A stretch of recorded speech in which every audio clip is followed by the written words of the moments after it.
प्यारे साथियों, जय भीम, जय भारत, जय संविधान, जय मंडल, जय जोहार, जय जवान, जय किसान, जय लोकतंत्र, जय विज्ञान। आज का ये लाइव, इसमें थोड़ी सी देरी भी हुई है। देरी के लिए मुझे खेद है। देरी इसलिए हुई कि मैं लोकसभा में था और जो अनुदान मांगे हैं उन पे सेकंड बैच की अपनी बात रख रहा था और कोशिश कर रहा था कि अपने नगीना लोकसभा क्षेत्र में जो आवश्यकताएं हैं हमारे यहाँ, सबसे बड़ी जो रोजगार, जिसकी वजह से हमारे लोकसभा क्षेत्र के लोगों को बहुत दूर दूर तक जाके काम करना पड़ता है। कोई पंजाब, लुधियाना, हरियाणा जाता है, लुधियाना में जाता है, जालंधर में जाता है, अमृतसर जाता है, और कोई हरियाणा में जाके काम करता है, गुड़गांव में, पलवल, फरीदाबाद में। कुछ लोग दिल्ली आते हैं, कुछ लोग मुंबई जाते हैं, कुछ लोग हैदराबाद जाते हैं, कुछ लोग गुजरात जाते हैं। उसी को लेकर मैं बात रख रहा था, इसलिए मुझे देरी हुई। लेकिन क्योंकि महत्वपूर्ण है इसलिए मुझे आपसे चर्चा करनी थी कि आपसे बात हो जाए।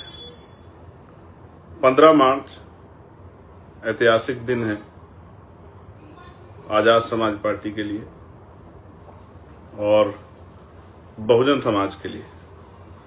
सबसे पहले मैं अपनी बात को शुरू करने से पहले बहुजन समाज में जन्मे सभी संतों, गुरुओं और महान पुरुषों को नमन करता हूं। और मैं बहुत सारे महापुरुषों के नाम लेता हूं, इसलिए लेता हूं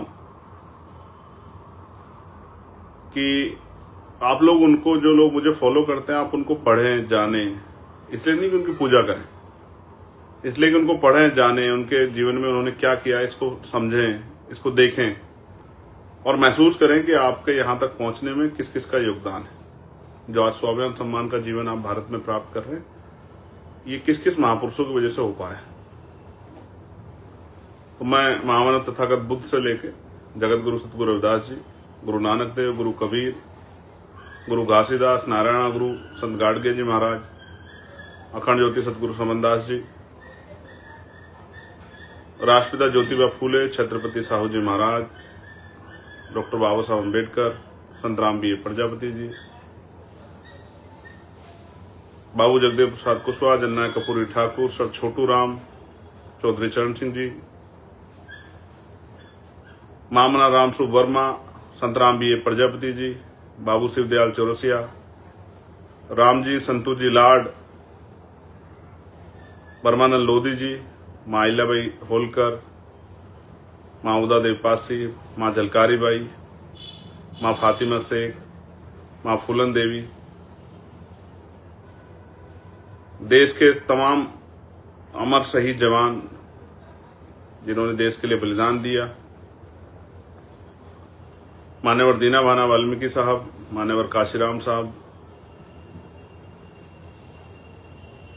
महाराजा लाखन पासी, महाराजा बिजली पासी, और भी बहुत सारे ऐसे रहबर हैं जिनमें प्यारेलाल यादव, ईवी प्यारा रामानायकर स्वामी। एक लेगेसी है बड़े लंबी। जब हम उनको पढ़ते हैं, जानते हैं, तो हमें एहसास होता है। संत तुकाराम, ये एक इतिहास है और मैं नौजवानों से स्पेशली कहना चाहता हूं कि वो पढ़ें, क्योंकि बिना किसी चीज को पढ़े जाने बिना हम लोग उस विषय पे काम महत्वपूर्ण तरीके से नहीं कर सकते हैं। काम कर सकते हैं लेकिन महत्वपूर्ण तरीके से, कामयाबी की तरफ रिजल्ट ओरिएंटेड प्रोग्राम या ऑब्जेक्टिव को ध्यान में, लक्ष्य को ध्यान में रख के कार्यक्रम, प्रोग्राम या संघर्ष नहीं कर सकते हैं। जब भी जरा सी कोई इस तरह की घटना होगी या इस तरह की चर्चा होगी तो हम लोग अपने लक्ष्य से भटक सकते हैं। इसलिए लगातार हम लोग कैडर कार्यक्रम चलाते हैं। तो ये दिन विशेष क्यों?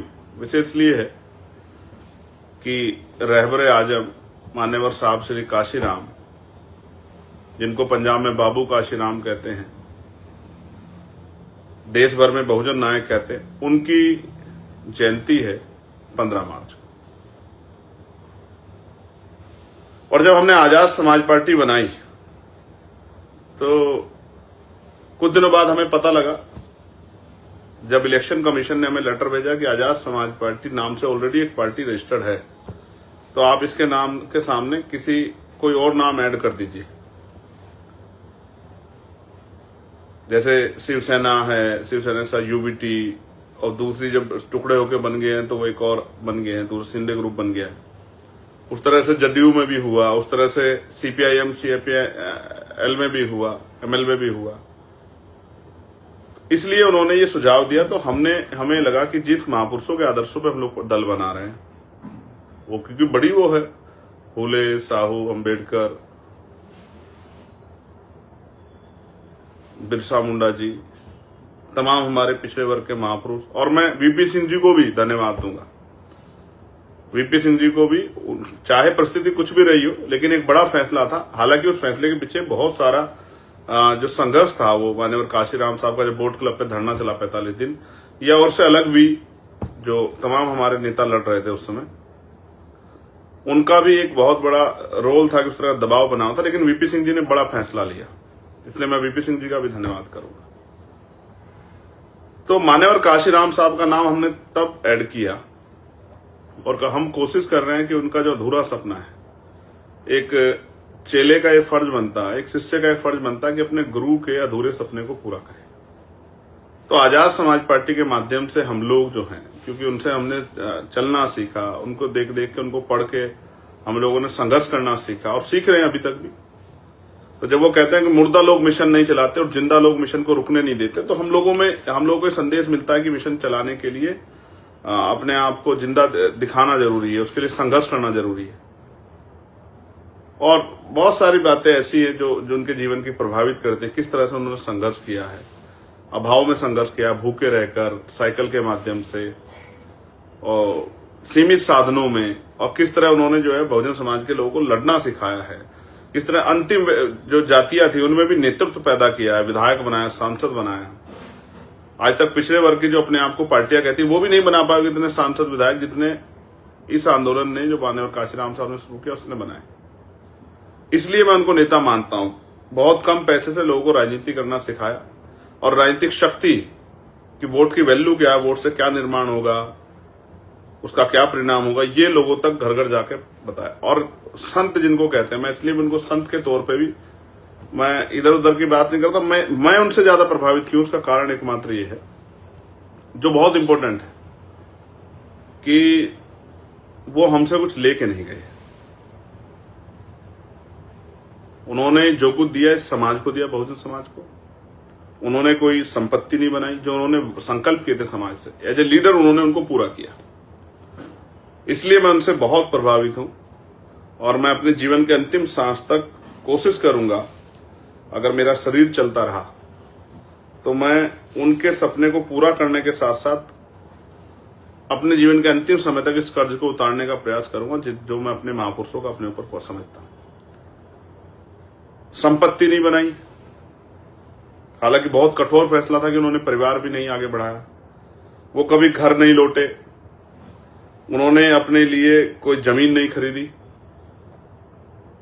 और एक एक पैसा जुटा के समाज से, आज तो लोग मतलब आलोचना के तौर पे कहते हैं कि चंदा लेते हैं, लेकिन उस चंदे को उन्होंने अपनी शक्ति बनाया, और उन्होंने नारा दिया कि जो सहारा देगा वो सहारा भी देगा। इसलिए हमें अपने लोगों का सहारा लेना, अपने लोगों को प्रेरित करना है कि वो अपने आंदोलन को ताकत देने के लिए, जो आंदोलन उनके बच्चों के लिए, उनके आने वाली जनरेशन के लिए, वर्तमान में उनको स्वाभिमान सम्मान का जीवन दिलाने के लिए जो संघर्ष चल रहा है, उसमें वो योगदान करें, जिससे हमें किसी दूसरे की तरफ ना देखना पड़े। क्योंकि ये सत्य है, जो आपको सहारा देगा वो इशारा भी देगा। इसलिए अपने लोगों को सहारा देने के लिए तैयार किया। जो भूखे प्यासे लोग थे, वो भी अपने जेब से कुछ पैसा बचा के माननीय काशीराम साहब को देते थे। इसलिए मैं उनको, क्योंकि उन्होंने मुर्दों में, जो लोग ये सोचते थे, मुर्दे का मतलब ये नहीं कि मरा हुआ होता है आदमी मुर्दा होता है, जो जिंदा तो होता है लेकिन वो अपने अधिकारों के प्रति लड़ता, वो भी मुर्दा होता है। कहते हैं किसी सिर्फ सांसों का रुकना मौत नहीं होती, जिसका जमीर मर जाता है वो मर जाता है। जो हार मान चुका वो भी मुर्दा ही, जो अपनी लड़ाई नहीं लड़ सकता। ऐसे लोगों को जबान दी, ऐसे लोगों के अंदर हिम्मत पैदा की, और कभी अपने जीते जी उन्होंने ये आरोप नहीं लगने दिया कि ये पार्टी या संगठन, ये मूवमेंट एक जाति का है, या काशीराम साहब एक जाति को प्रोटेक्ट करते हैं और बहुजन समाज के बाकी लोगों को दूर रखते हैं। ऐसा नहीं किया। उन्होंने पूरा प्रयास किया कि जो बहुजन आंदोलन है वो बहुजन समाज के तौर पे दिखाई भी दे। हम लोग उस प्रयास को आगे बढ़ा भी रहे। और वो कहते थे कि दल बनाना आसान है, पार्टी बनाना आसान, लेकिन बहुजन समाज बनाना मुश्किल है। कई बार हमारे लोगों को भी अच्छा नहीं लगता कि हम जो है भाई बहुजन समाज बनाने के लिए इतने प्रयास क्यों कर रहे हैं। वो कई तरह की आलोचना करते हैं। लोकतंत्र में आलोचना सुननी चाहिए, आलोचना से घबराना चाहिए। हम लोग तो नहीं घबराते, बिल्कुल नहीं घबराते। तो माननीय काशीराम साहब की जयंती है, हमारे लिए विशेष अवसर है। और क्योंकि हमने उसी दिन पार्टी की स्थापना की है, ये संयोगवश है कि हमने हमारी पार्टी में वो, क्योंकि अगर पहले रजिस्ट्रेशन हो जाता ये नाम नहीं आता, लेकिन जब रजिस्ट्रेशन में उन्होंने मना कर दिया कि आपको इसका ऐड करना पड़ेगा, तो हमने माननीय काशीराम साहब का नाम ऐड किया। तो इसलिए जो है माननीय काशीराम साहब की जयंती पे हमारी पार्टी की स्थापना हुई है 2020 में। और मैं बधाई दूंगा अपने देश भर के उन साथियों को जिन्होंने नगीना में मेहनत करके आजाद समाज पार्टी को 5 साल के अंदर ही जो इलेक्टोरल पॉलिटिक्स है, राजनीतिक व्यवस्था में एक रिप्रेजेंटेशन भी चंद्रशेखर आजाद के रूप में, कार्यकर्ता के रूप में लोकसभा में भेजने का काम किया। और मध्य प्रदेश में हम लोग चूक गए 10-11 हजार वोट से, राजस्थान में हम लोग 3 सीटों पे चूक गए 5-7-11 हजार वोट से, महाराष्ट्र में हम लोग 1 सीट पे चूक गए 4 हजार वोट से। तो एक मजबूत जो है काम जो उन साथियों ने किया, मैं उनको बधाई देता हूं। अब जो आवश्यक बात है वो मैं बता देता हूं। 15 तारीख को बाराबंकी में कार्यक्रम है और मैं विश्वास से कहता हूं कार्यक्रम ऐतिहासिक होगा। कुछ लोग हमारे साथियों को उस तरह से जानबूझ के उस तरह का माहौल खराब करने के लिए उकसाने का काम कर रहे हैं। मैं अपने साथियों से कहूंगा, हम लोग संवैधानिक व्यवस्था को मानने वाले लोग हैं, हमें किसी के उकसाव में नहीं आना चाहिए और किस तरह की टिप्पणी नहीं करनी चाहिए। देश में लोकतांत्रिक व्यवस्था है, संविधान से देश चल रहा है, हमें संविधान पर पूर्ण रूप से भरोसा है, तो हमें संवैधानिक दृष्टिकोण से आगे बढ़ना चाहिए। और देखिए, जब से मैंने यूजीसी के फेवर में, यूजीसी की जो गाइडलाइन आई थी, मोर्चा लिया था, मैं अकेला आदमी था लेने वाला, तब से एक बहुत शानदार मुहिम मेरे खिलाफ चलाई जा रही है। इससे मुझे कोई फर्क नहीं पड़ता। मैं राजनीति जो है व्यक्तिगत तौर पे कह रहा हूं, मैं का प्रयोग करते हुए, कि हमारा जो दल है और मैं स्वयं भी, हम राजनीति ही देश के कमजोर वर्गों के लिए कर रहे हैं, उनके अधिकारों को दिलाने के लिए कर रहे हैं, उनके आने वाली पीढ़ियों को, वर्तमान को, और जो भविष्य है वो कैसे सुरक्षित हो, उनके अधिकार कैसे बचे, इसीलिए हम लोग राजनीति कर रहे हैं। इस बात से कोई फर्क नहीं पड़ता कि हमारे विरोध में कौन है। जब हम अपने लोगों के लिए काम करेंगे, SC ST OBC माइनॉरिटी के लिए काम करेंगे, दलित पिछड़े आदिवासियों मुसलमानों के लिए काम करेंगे, सिख जैन बौद्ध ईसाइयों के लिए काम करेंगे, तो ये बहुत सारे लोगों को अच्छा नहीं लगेगा।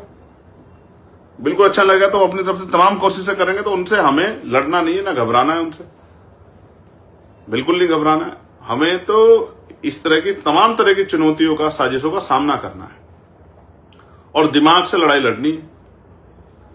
वो जितना हमारे लोगों को रोकने काम करेंगे, मैं कहता हूं उससे ज्यादा लोग, और ये आप समझ लो, इन सब के पीछे सरकार है। मेरी बात को आप याद रखना। वरना आप बताओ, जिस आदमी पे गोली चली हो, जिस आदमी की हत्या का प्रयास किया गया हो, जिस आदमी को धमकी दी जाती हो, धमकी देने वाले घर में बैठे हैं और हमारे लोग परेशान हो रहे हैं बेचारे। उनकी परमिशन एक दिन पहले करते हैं, जब रैली का समय आ जाता है उनको मंच लगाने का भी सही मौका नहीं देते। ये जब से रैलियां स्टार्ट हुई, किस तरह का ये कोई सहयोग है, प्रयोग है?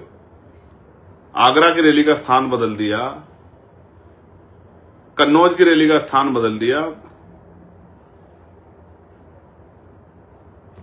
जो संत कबीर नगर में रैली उसका स्थान बदल दिया, जौनपुर की रैली का स्थान बदल दिया। तो अभी भी आप देखो, बिल्कुल जंगल में करवाते हैं रैली की, भाई बहुत कम लोग पहुंच पाए। पूरा एडी चोटी का जोड़ लगाते हैं अपने आकाओं को खुश करने के लिए अधिकारी बेचारे, कि हम लोग ये साबित कर दें कि सरकार देखिए सर, हमने वहां बिल्कुल सहयोग नहीं किया, बहुत दूर कर दिया, देखिए बहुत कम लोग आए, नजदीक होती तो बहुत ज्यादा लोग आते। इस तरह का पूरा प्रयास करते हैं। लेकिन मैं उनको कहना चाहता हूं, भाई माहौल बदल रहा है, मौसम बदल रहा है। कमजोर वर्गों को समझ आ गया कि जो आज सत्ता में नहीं है तब उनके साथ नहीं खड़े, कल सत्ता में होंगे तो उनके लिए कैसे खड़े हो जाएंगे। आज तो ज्यादा समाज के साथ खड़े होकर दिखाना था। यूजीसी की जो गाइडलाइन है उसमें बहुत सारे लोगों के चेहरे बेनकाब किए हैं। जो लोग कहते थे हम दलित पिछड़ों के हितैषी हैं, और जो मुसलमानों का हाल है वो भी छिपा नहीं किससे। आप देख लो सीओ साहब क्या कह रहे हैं संभल में, देखिए। बाकी धर्मों के धार्मिक उत्सव सड़क पे हो जाएंगे, लेकिन वो कह रहे हैं एक पैर अगर बाहर रख दिया किसी ने नमाज पढ़ते हुए मस्जिद से या ईदगाह से, तो देख लेना पर खैर नहीं। और वो कह रहे हैं कि साहब ईरान पे आप क्यों कर रहे हो, ईरान पे यहाँ क्यों प्रोटेस्ट, क्यों हाय तौबा कर रहे हो? जब बांग्लादेश में कुछ होता तो हाय तौबा यहाँ होनी चाहिए, जब पाकिस्तान में कुछ होता हाय तौबा होनी चाहिए, लेकिन ईरान में अगर कुछ हुआ है तो यहाँ हाय तौबा नहीं होनी चाहिए, क्योंकि सरकार के लोगों को अच्छा नहीं लग रहा है। जब वो यहाँ नंगा नाच करवाते हैं अपने जो है जिनको संरक्षित गुंडों से, तब कुछ नहीं। यही बातों को हमें समझना है कि वो चाहते क्या हैं और वो उनका लक्ष्य क्या है। आपको अपने काम पे ध्यान देना है, और जो गाइडलाइन प्रदेश ने जारी की है कि सब लोग, बहुत सारे लोगों को बहुत सारी जगह पे अपने अपने जिला मुख्यालयों पे, और जो अदर स्टेट में जैसे मध्य प्रदेश, राजस्थान, पंजाब में, हरियाणा में, झारखंड में, बिहार में, दिल्ली में जो गाइडलाइन जारी हुई है, जहां जहां जिस तरह से आपको अपना जो है कार्यक्रम करना, उस तरह से आप कार्यक्रम करें। और मैं बाराबंकी की पूरी टीम को और जहां जिस जोन का एक कार्यक्रम है, उन सब लोगों को ये कहना चाहता हूं कि आप भी हिम्मत लगाओ। अगले 2 दिन आपके पास 13 और 14 पूरी ताकत लगाओ, और हर साजिश का मुकाबला संख्या के आधार पर तो लोकतंत्र है ये। जिनके पास सर होते हैं वही नेता होता है, जिनके पास सर होते हैं उन्हीं के पास शक्ति होती है, उन्हीं की सुनवाई होती है, उन्हीं को आगे बढ़ने में मौका मिलता है। अभी तक तो आपका एक भाई घर भी रहता है, उससे भी आग्रह करना कि चलो भाई साहब की जयंती मनाएंगे, और भाई आ रहे हैं तो उनको जो है ताकत भी देंगे।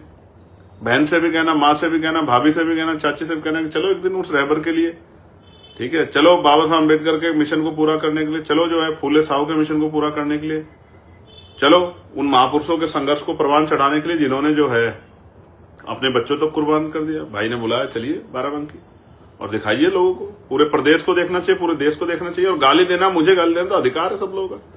जब मैं आप लोगों के लिए लड़ाई लड़ूंगा तो मैं कोई अपने घर के, मेरा परिवार ही को थोड़ा ही है कि भाई मैं कोई वो करने जा रहा हूं, तो मुझे तो गाली खानी है। तो इस गाली से मत डरो, आज जो गाली दे रहे हैं कल आपको सलाम भी करेंगे, समय की बात है। ये जानबूझ के आपका ध्यान, जैसे आपको कोई सफर तय करना, मुझे यहां से लखनऊ जाना है, बीच में अगर कोई इधर इस तरह का कोई हो जाए गतिविधि तो हम लोग उधर देखने लग जाए तो हमारा तो समय खराब होगा ना भाई। ये सोचा समझा प्लान है। और मैं फिर कह रहा हूं, सरकार पोषित लोग हैं ये लोग, ये संगठन सरकार पोषित है, आप जानते हो, आप इतिहास उठा के देख लो। इनसे इन बेचारों को कुछ नहीं कहना है, बेरोजगार लोग हैं, इन पर ध्यान नहीं देना, अपने काम पे ध्यान देना है। हम लोग लोकतांत्रिक व्यवस्था में दल बना के काम कर रहे हैं, और हम ये जानते हैं political power is the master की।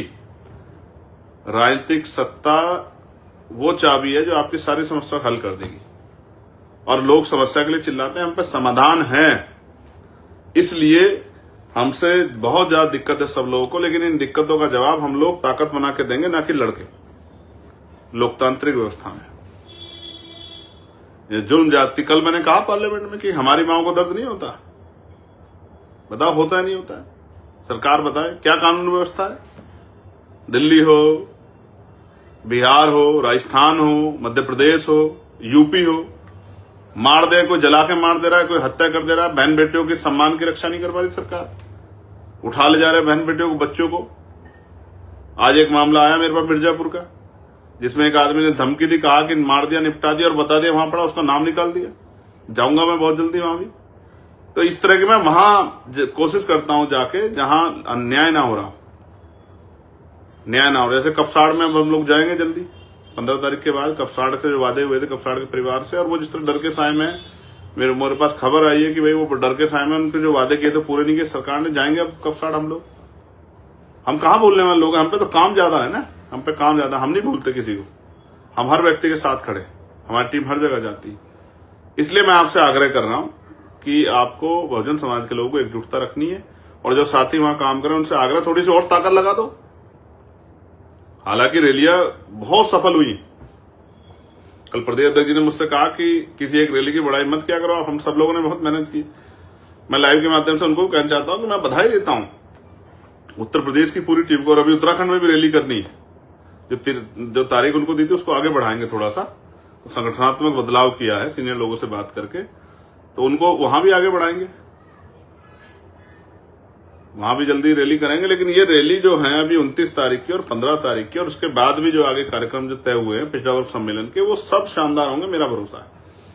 क्योंकि हमारे साथियों ने बहुत काम किया, और जो साथी काम नहीं कर रहे उनसे भी मैं चिंता भी करता हूं, और उनसे आदेश निर्देश भी देता हूं कि भाई काम करो, आप ही के जिले पीछे रह जाएंगे। जैसे बिजनौर आगे भाग जाएगा, सहारनपुर आगे भाग जाएगा, शामली आगे भाग जाएगा, मुजफ्फरनगर आगे भाग जाएगा, मेरठ आगे भाग जाएगा, अमरोहा, मैं पश्चिम के लिए कह रहा हूं, अमरोहा आगे भाग जाएगा, संभल जो है भाग जाएगा आगे, हापुड़ भाग जाएगा आगे, बुलंदशहर भाग जाएगा, तो आप पीछे रह जाएगा, बरेली रामपुर आगे भाग जाएगा, सीतापुर आगे भाग जाएगा। आप देख लेना इस बार, मैं आपसे कह रहा हूं। रामपुर आगे भाग जाएगा, शाहजहांपुर आगे भागेगा इस बार, और इधर अंबेडकर नगर आजमगढ़ भागेंगे। तो ये इस तरह इसलिए कह रहा हूं कि जहां नहीं आगे बढ़ पाओगे, ताकत नहीं बना पाओगे, फिर वहां की सुनवाई कम होगी, वहां को उस तरह का सहयोग नहीं मिल पाएगा। फिर कहोगे कि भाई हमारे यहाँ नहीं हो पा रहा है काम।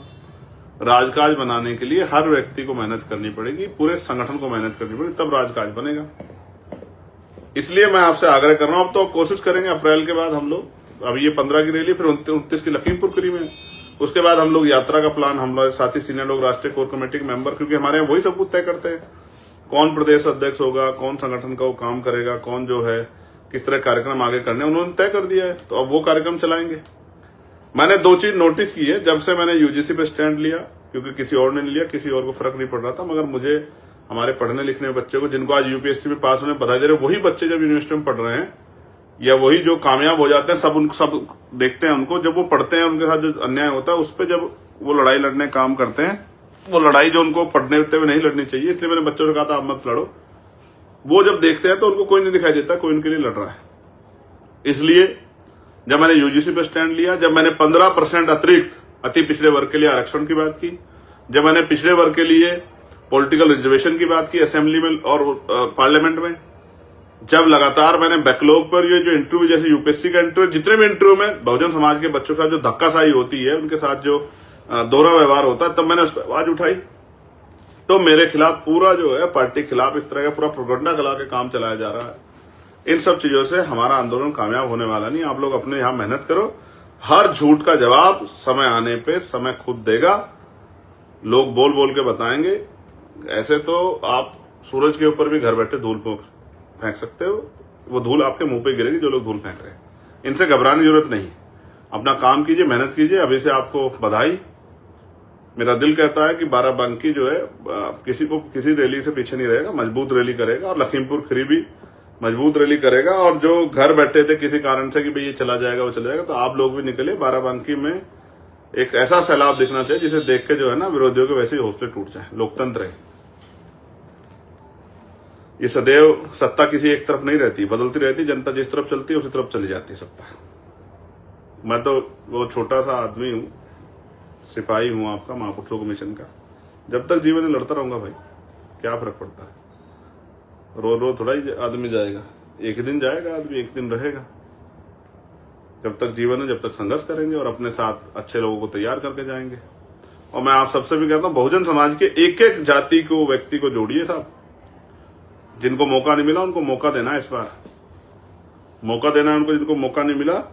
अति पिछड़ी जातियों को इस बार विधानसभा में मौका देना है, जिनको मौका नहीं मिला। मुस्लिम समाज के भाइयों को भी संख्या के आधार पर, शेड्यूल कास्ट के भी उन सीटों पे जहां शेड्यूल कास्ट की संख्या अच्छी है, वहां जनरल सीटों में भी शेड्यूल कास्ट के भाइयों को, नौजवान साथियों को लड़ाएंगे जो लोग संघर्ष कर रहे हैं। उन पे पैसा भी नहीं होगा तो पैसा इकट्ठा करेंगे चंदा मांग मांग के जनता से, और पैसा चंदा इकट्ठा करके वहीं से वहां के लोगों से उनको लड़ाएंगे और विधायक बना के असेंबली भेजेंगे। क्योंकि अब अमीरों का राज नहीं है, गरीबों के बच्चों को भी मौका मिलेगा। गरीब के बेटे भी विधानसभा जाएंगे, लोगों की आवाज बनेंगे, और इस प्रदेश में वो करके दिखाएंगे जो कभी नहीं हुआ। गरीबों की आवाज बनेंगे, गरीबों के जो सरकार आएगी, लोग कहा करेंगे गरीबों की सरकार है, किसानों की सरकार है, नौजवानों की सरकार है, बहन बेटियों के सम्मान वाली सरकार है। और जो वादे चाहे पुलिस के भाइयों के साथ किए हो, जो होमगार्ड भाइयों के साथ, पीआरडी के जवानों के साथ, आशा आंगनबाड़ी बहनों को मैंने ही मांग उठाई। अभी देखिए कल भी मानदेय उनको जो है दैनिक वेतन की जगह उनको वो मिलना चाहिए। मानदेय की जगह उनको मंथली जो है वो मिलनी चाहिए, सैलरी मिलनी चाहिए। ऐसे ही भोजन माता, पंचायत सहायक, रोजगार सेवक, इनके विषय भी उठाने हैं, जोरदार तरीके से उठाने हैं। पीआरडी के जवानों का, होमगार्ड भाइयों का विषय उठाना है, ठीक है। आशा आंगनबाड़ी बहनों के विषय उठाने। इस तरह से ही जो जो विषय हमारे सामने आ जाएगा उन सब के विषय उठा के, और सफाई कर्मचारी जो हमारे भाई काम कर रहे हैं ठेकेदारी पे, उनकी भी समस्या का जड़ से इलाज करना है, पक्की नौकरी देनी है, शिविर में उतरना उनका बंद करना है। ये गुंडागर्दी की जो सरकारों ने काम किया, सबको बंद करके और कमजोर वर्गों के हक अधिकारों की रक्षा करनी है, उनको सम्मान का जीवन देना है, और जुर्म जातीय अन्याय अत्याचार को रोकना है। अंत में 15 तारीख को आपसे मुलाकात होगी बाराबंकी में। आप सबके लिए मंगल कामनाएं और अभी से माननीय काशीराम साहब की जयंती की आपको हार्दिक बधाई और धन्यवाद आप सभी का। और बाराबंकी के साथियों को विशेष संदेश, किसी चीज पर ध्यान मत दिए, मजबूती से अपना कार्यक्रम कराइए और सबका जवाब, कहते हैं ना जब सूरज निकलता है सबको दिखता है, सबको जवाब। जैसे क्रिकेट में एक वो है ना कि भाई मुंह से नहीं बोलना है, सारी आलोचना का जवाब बल्ले से देना है, बॉल से देना है। तो आप सबका जवाब बटन से दीजिए। इस बार 2027 में आजाद समाज पार्टी का बटन दबा के सबको जवाब दीजिए। इतनी शालीनता से मेहनत करिए, इतनी चुपचाप मेहनत कीजिए कि जब रिजल्ट आए तो इतना शोर मचे कि लोग डर जाएं, जैसे नगीना में वो कर रहे थे कि भाई ये कैसे हो गया। आपकी मेहनत को सलाम। जय भीम, जय भारत, जय संविधान, जय मंडल, जय